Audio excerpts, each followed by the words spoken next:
प्यारे बच्चों, आज हम सजीवों की जीवन प्रक्रिया भाग 1 में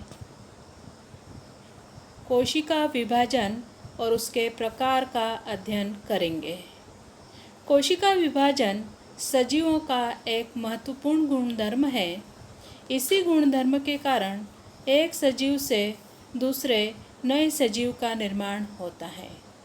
बहुकोशिकीय सजीवों के शरीर की वृद्धि हो सकती है। इसके द्वारा शरीर में होने वाली हानि को भी पूरा किया जा सकता है।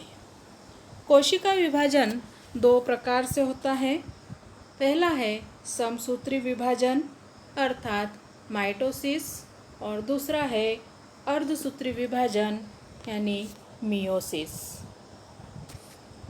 समसूत्री विभाजन यानी माइटोसिस यह विभाजन शरीर की कायिक कोशिका और मूल कोशिका में होता है।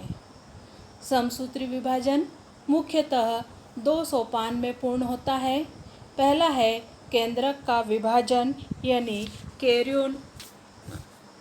कैरियोकाइनेसिस और दूसरा है जीवद्रव्य का विभाजन यानी साइटोकाइनेसिस।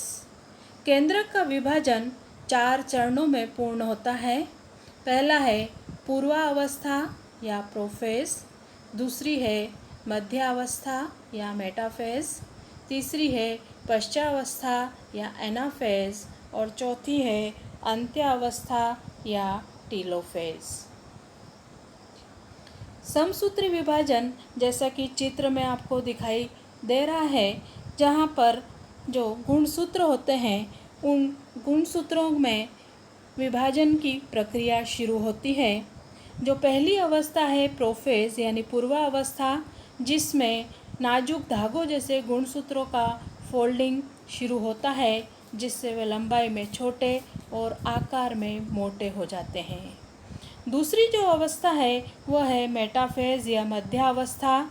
इसमें केंद्रक का जो आवरण होता है वो पूरी तरह से नष्ट हो जाता है और सभी गुणसूत्रों का कंडेंसेशन होकर या फोल्डिंग होकर प्रत्येक गुणसूत्र उसके अर्ध गुणसूत्र जोड़ी के साथ दिखाई देते हैं।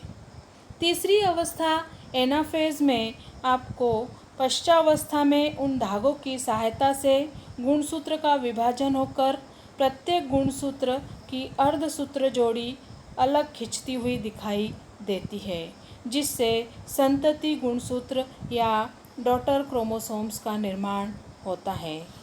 चौथी जो अवस्था है वह है टीलोफेज, जिसमें कोशिका के दोनों सिरों तक पहुँचे हुए गुणसूत्र अब अलग हो जाते हैं या खुलना शुरू हो जाते हैं, जिससे ये फिर से नाजुक धागों के जैसे पतले होकर लुप्त हो जाते हैं और दोनों सिरों तक पहुँचे हुए गुणसूत्रों के समूह के चारों ओर केंद्रक आवरण का निर्माण शुरू हो जाता है। दूसरा जो सोपान है वह है जीवद्रव्य विभाजन या साइटोकाइनेसिस। जीवद्रव्य विभाजन में कोशिका द्रव्य का विभाजन होकर 2 नई कोशिकाएं बनती है, जिन्हें संतति कोशिकाएं कहते हैं। इस प्रक्रिया में कोशिका के विषुववृत्तीय तल के समांतर एक दरार का निर्माण होता है और वो धीरे धीरे नीचे धंसती जाती है और 2 नई कोशिकाओं का निर्माण होता है। इस प्रकार समसूत्री विभाजन शरीर के लिए अत्यधिक महत्वपूर्ण होता है। जैसे समसूत्री विभाजन शरीर की वृद्धि के लिए आवश्यक होता है। दूसरा, शरीर में होने वाली क्षति को पूरा करने के लिए तथा जख्मों को भरने के लिए भी यह मददगार होता है।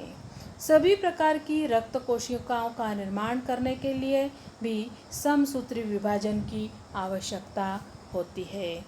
जैसे कि चित्र में आपको जीवद्रव्य विभाजन दिखाई दे रहा है, जिसमें कोशिका द्रव्य का विभाजन होकर 2 नई कोशिकाएं बन रही है, जिन्हें डॉटर सेल्स या संतति कोशिकाएं कहते हैं। Thank you. धन्यवाद।